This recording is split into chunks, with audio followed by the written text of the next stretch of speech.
JAC board class 9 के विद्यार्थियों, कैसे हैं आप सभी। उम्मीद करते हैं बच्चों आप सभी अच्छे होंगे और अपने अपने तैयारी में ज़रूर ही मस्त होंगे। ठीक है, क्योंकि बस बहुत ही कम समय है आप लोग के जैक बोर्ड के लिए। कम से कम अब मात्र 10 दिन का ही टाइम है। 10 दिन भी आप नहीं कह सकते, क्योंकि 19 तारीख आज पार हो चुका है। 9 दिन आप मान के चलिए, 9 दिन आपका बचा हुआ है। और यही आपका 9 दिन है जो करो और मरो हो सकता है। गांधी जी ने एक नारा दिया था, करो या मरो, डू और डाई। तो यही डू और डाई सिचुएशन आपके साथ भी है। ठीक है, 9 दिन आपका बचा हुआ है। 9 दिन आप पूरा मेहनत कीजिए और आप सभी A+ कम से कम ग्रेड लेकर आइए। ठीक है, तब अपने आप को आप प्राउड फील करवा पाएंगे, अपने गार्जियन को भी और अपने टीचर्स को भी आप प्राउड फील जरूर करवा पाएंगे। तो दोस्तों, कैसे हैं आप सभी। तो चलिए, आशा करते हैं आप सभी अच्छे हैं। और चलिए, आज हम लोग इस वीडियो में देखने वाले हैं सोशल साइंस का। ठीक है, जी हाँ दोस्तों, सामाजिक विज्ञान सोशल साइंस का most important 40 very very important question, जो आपके एग्जाम के लिए बहुत ही इंपॉर्टेंट है। जो आपको पता है कि 30 जनवरी को आप सभी का सोशल साइंस का एग्जाम है। और उस दिन के लिए बहुत ही इंपॉर्टेंट क्वेश्चन लेकर आए हैं, जो आपका प्रीवियस ईयर क्वेश्चन है। ठीक है, किसी भी एग्जाम को क्रैक करने के लिए बच्चों, प्रीवियस ईयर क्वेश्चन बहुत ही इंपॉर्टेंट है। प्रीवियस ईयर क्वेश्चन कंप्लीट करना इतना इम्पोर्टेंट है कि बता नहीं सकते, क्योंकि वहाँ से कई बार सवाल जो है रिपीट हो जाता है बच्चों, और आपको कम से कम एक पैटर्न तो पता चलेगा। ठीक है, इसलिए हम लोग 2024 का जो प्रीवियस ईयर 2024 का जो बोर्ड एग्जाम का क्वेश्चन आया हुआ था, उसको हम लोग इस वीडियो में देखने वाले हैं। तो चलिए स्टार्ट करते हैं वीडियो को। ठीक है, कुछ निर्देश दिया हुआ है यहाँ पे। हम लोग पहला सवाल देखेंगे। पहला सवाल बच्चों देखेंगे कि क्या बोला गया है।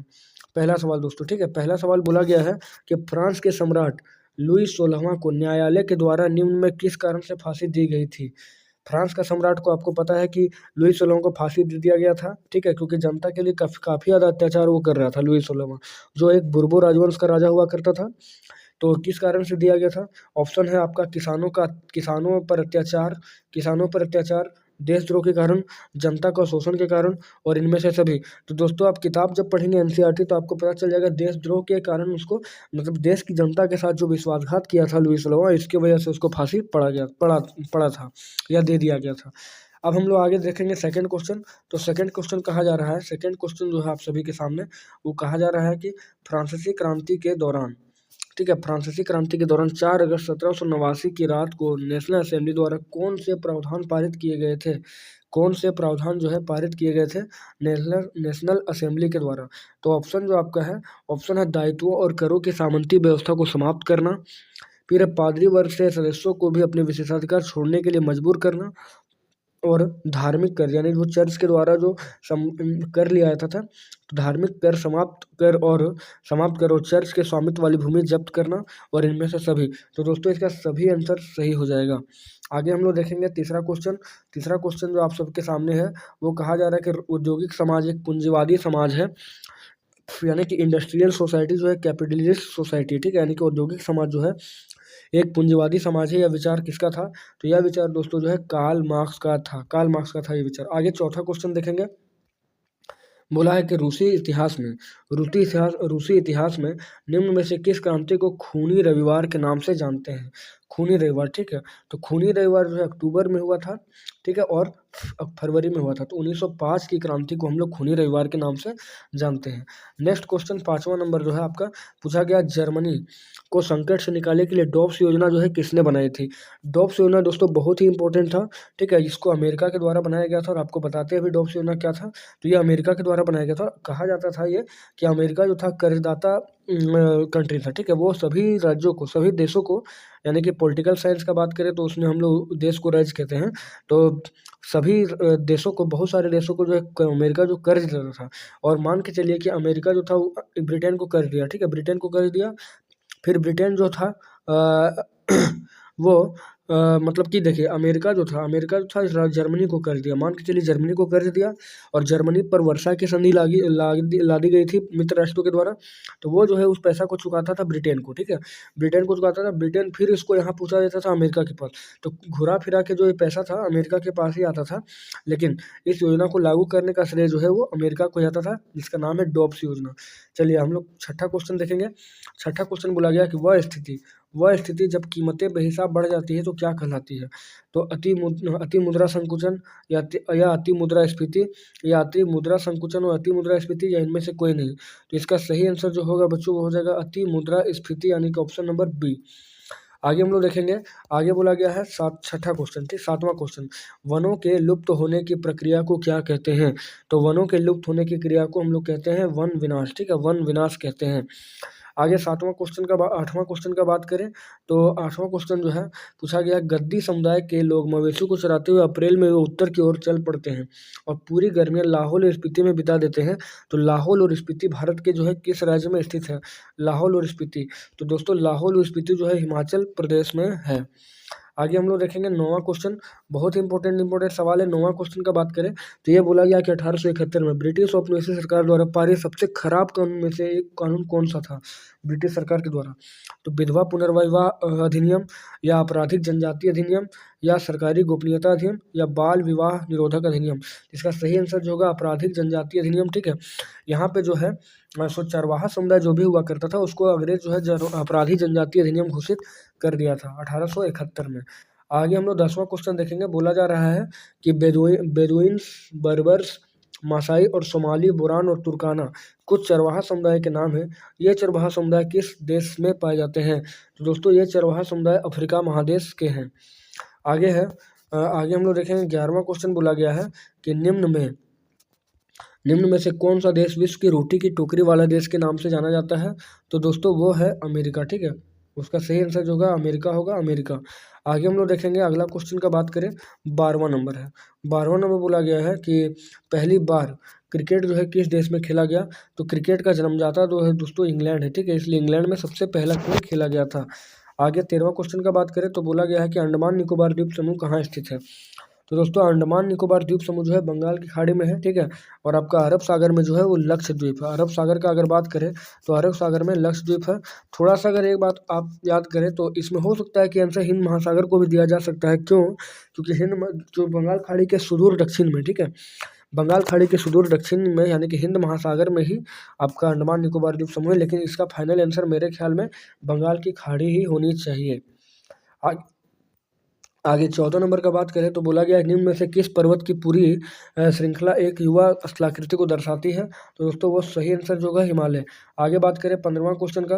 15वां क्वेश्चन बोला गया कि भारत की भौगोलिक आकृति को निम्नलिखित में से किस वर्ग में बांटा गया है? तो आपको पता है भारत की भौगोलिक आकृति को 6 भागों में बांटा गया है। तो बोला गया हिमालय पर्वत श्रृंखला उत्तरी मैदान दोनों में बांटा गया है। उसके बाद प्रायद्वीपीय पठार और तटीय मैदान ये भी बांटा गया है।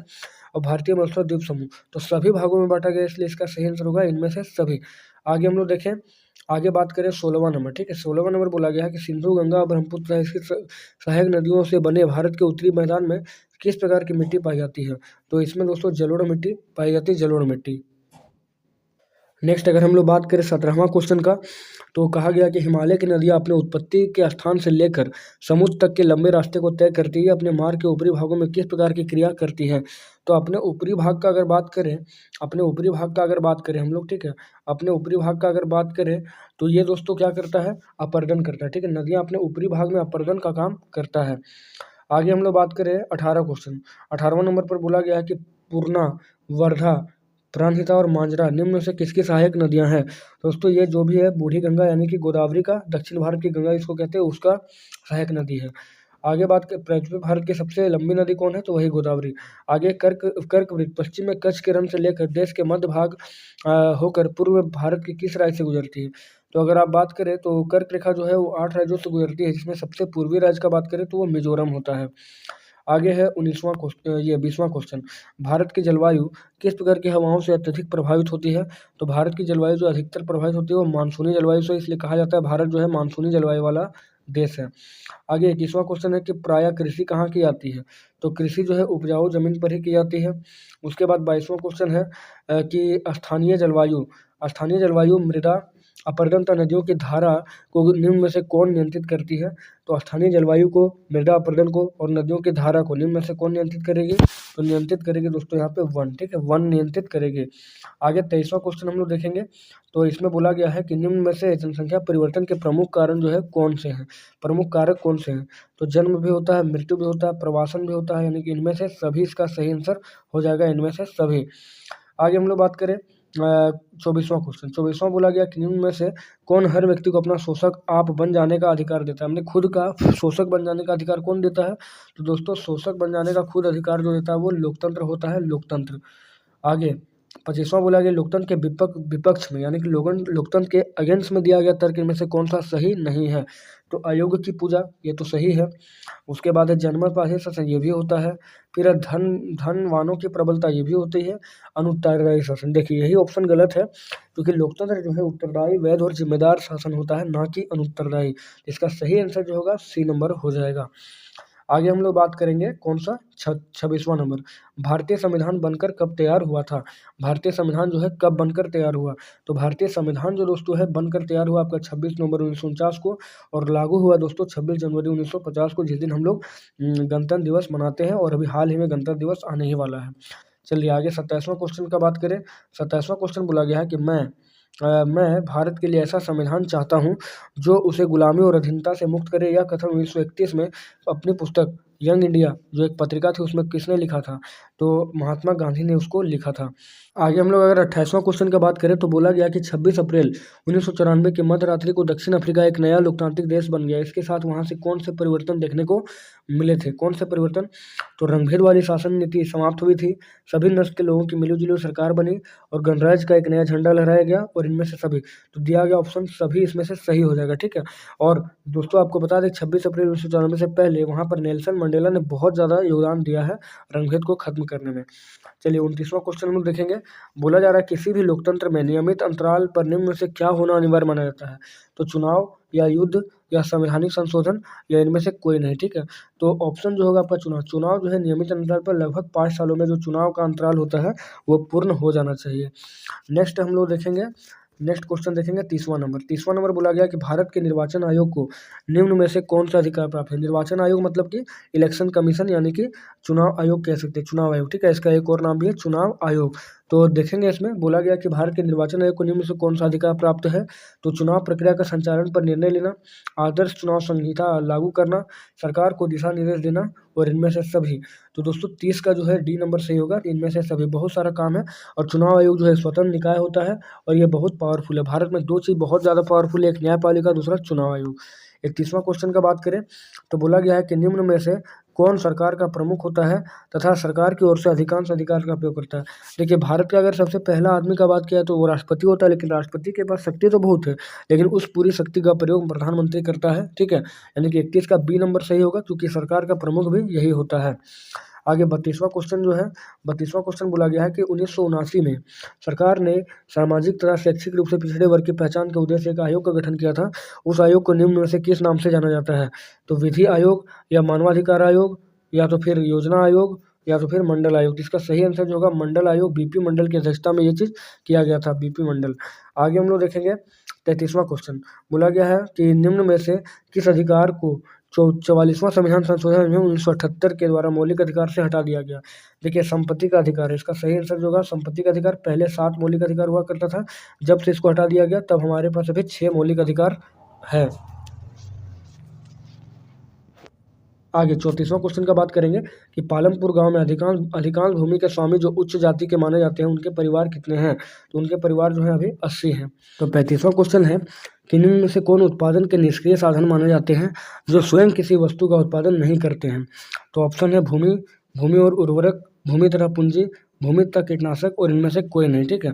तो देखिए यहाँ पर जो होगा ना कोई नहीं होगा, क्योंकि भूमि सब में है, तो भूमि तो इम्पोर्टेंट संसाधन है ही, इसलिए इसका ऑप्शन हो जाएगा इनमें से नहीं।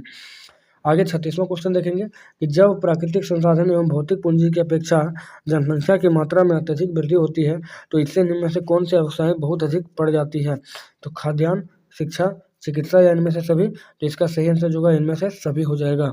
आगे 37वां क्वेश्चन देखेंगे, बोला गया है कि जब प्रचलित मजदूरी की दर पर काम करने के लिए इच्छुक लोग रोजगार नहीं पा सके तो इन्हें क्या कहते हैं, तो इसी स्थिति को दोस्तों है बेरोजगारी कहा जाता है। आगे 38वां क्वेश्चन का बात करें तो बोला गया कि निर्धनता रेखा का आकलन समय समय पर सामान्यतः हर 5 वर्ष में निम्न में से किसके द्वारा किया जाता है, तो निर्धनता रेखा का जो आकलन होता है वो राष्ट्रीय प्रतिदर सर्वेक्षण संगठन यानी कि NSS के द्वारा किया जाता है, यानी बी नंबर ऑप्शन जो है यहाँ पर सही हो जाएगा। आगे 39वां का क्वेश्चन का बात करें तो बोला गया कि पंजाब और हरियाणा जैसे राज्य निम्न में से किस कारण से निर्धनता कम करने में पारंपरिक रूप से सफल हुए हैं, तो पंजाब और हरियाणा में जो है उच्च कृषि वृद्धि दर के वजह से यहाँ पर निर्धनता कम हुआ है। और अंतिम क्वेश्चन इस वीडियो का बात करेंगे, बोला गया है कि सरकार जो है निम्न में से किसके माध्यम से बफर स्टॉक का रख रखाव करती है? बफर स्टॉक का, ठीक है। बफर स्टॉक का जो रख रखाव करती है वो भारतीय खाद्य निगम यानी फूड कॉरपोरेशन ऑफ इंडिया के तहत किया जाता है। तो दोस्तों आज देख लिया आप हम लोग कि 40 क्वेश्चन जो है बहुत अच्छे अच्छे लेवल के 40 सवाल हम लोग किए हैं, जो आपके आगामी परीक्षा जो 30 जनवरी को होने वाला है सोशल साइंस का, उसके लिए इंपॉर्टेंट होगा। तो चलिए दोस्तों, इसी तरह से अच्छे अच्छे वीडियो पाने के लिए हमारे चैनल को सब्सक्राइब करके बेल आइकन को प्रेस भी करें और वीडियो को ज़्यादा से ज़्यादा शेयर करें बच्चों। आप सभी के लिए अभी बहुत से वीडियो आने बाकी हैं 29 और 30 जनवरी के लिए, और बाकायदा सभी का प्लेलिस्ट बना हुआ है। तो चलिए दोस्तों, मिलते हैं आपसे एक नेक्स्ट वीडियो में। तब तक जय हिंद, जय भारत, और मेहनत कीजिए अच्छे से। Love you, take care, bye bye.